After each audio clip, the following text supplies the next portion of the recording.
So the next question was partition list, and it's from the medium bucket. And the question is pretty much simple, and we are given with a linked list and a value x, and we have to partition the linked list in such a way that all the nodes which are less than x comes before and the nodes greater than or equal to x, either less than x or equal to x.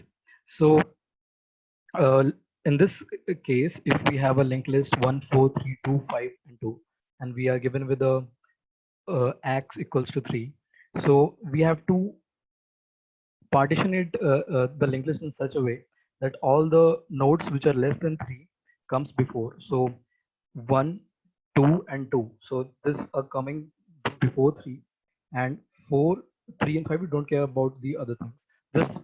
Just we have to preserve the original relative order of the nodes. So is the question clear, or any questions?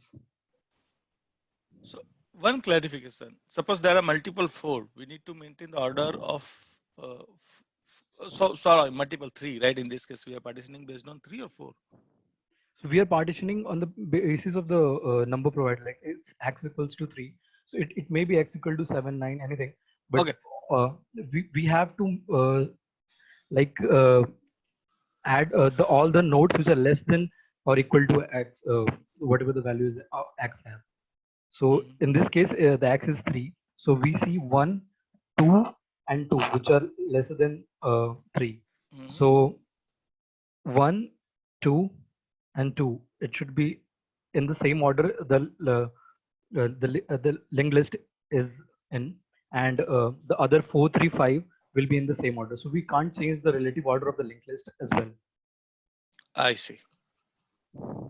Oh, okay, okay, I understood it is. So we just want to make all the smaller than this in order. Okay, okay, Yeah. makes sense. Okay. Any other questions? Okay, so do we anyone have any approach to solve this question? So I haven't solved it, but probably I would start with making 2 lists. Basically, one is the original list, and I'll create a new list, and where I will keep putting everything less than 3 in that list, and keep removing from the original list. If I'm allowed to use modify the original list, I guess in this case I have to modify the original list and return that, right? So I would do that, and then at the end probably concat both list and return. I did somewhat like that only. Like I used I created 2 different lists, and then I merged it in a single list, and then I returned the head pointer. So I approached in the similar way what you were saying. Like I'm creating another list, and then I'm checking whether it's less than X or not. If it's less, then we are just adding it to the new list and just returning to the head of the new list. Yeah, I also did the same. I did the same, but I have one more approach that is giving me the answer in order of n, and it uses O of one space. What I did was I called recursion, and every time I called recursion, I stored my first digit and I called it for the remaining linked list, and then I added my first digit to the place it should be, like in simple sorting we do. So basically, when my linked list became null, uh, I returned, and whenever like I encountered 2 in this case, so I know that 2 is less than 3, right? So I like made a node 2 that was on the left side of 3. Like I returned 3, a node 3. That's my x, and then I like added 2 to the left side. Then when I returned again, I got 5. As I know that 5 is greater than 3, I added it to the right side of my 3. Then similarly for the next 2, as I know that I'm returning, so it should be on the left hand side of 2, right? So I added it on the left side. Then similarly I did it for when I got 3 again.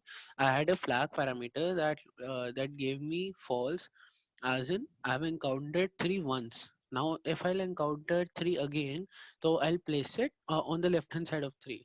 That's my mate basically. And so on, I'll continue with my recursion and I'll be able to solve it in O of one space. So, like, where are you starting from? I'm just doing it as we do with strings, right? When we have to make subsequences, what we do is we like store A and call for B, C, and then we store B, call for C till we don't get an empty string, right? Yeah. So I did a similar approach, but in that approach, what we get is we get all the combinations, right? So if we are getting all the combinations, so imagine this as a string, so we'll get a combination which is a required answer, right? So I basically, while returning, I generated my required answer and I returned it. Okay. So, I'm just not getting one thing, like, what you're saying. Uh, if let's say in this case we have uh, something like 6 and x equal to 6, so will it work for your conditions? Yeah, because when I return a note that that's x equal to 6. Like I didn't, as I said, I didn't code it. I coded in the way you have coded it. But for in this case, wherein 6 is not in my linked list, I'll have to Yeah, put a check condition, right? yeah, that is why I mean, like, if it's not present in the linked list, then what else? I'm already having a flag parameter, Okay, as I told you, right? A Boolean flag that will tell me if I encountered 3 more than once or not. But the same parameter is also telling me that if I encountered 3 even once or not. So if I didn't encounter it, I'll just have to iterate over the list and remove it. okay, fine, I get you now. Okay, so any other questions, or anything anyone would like to mention something? Okay.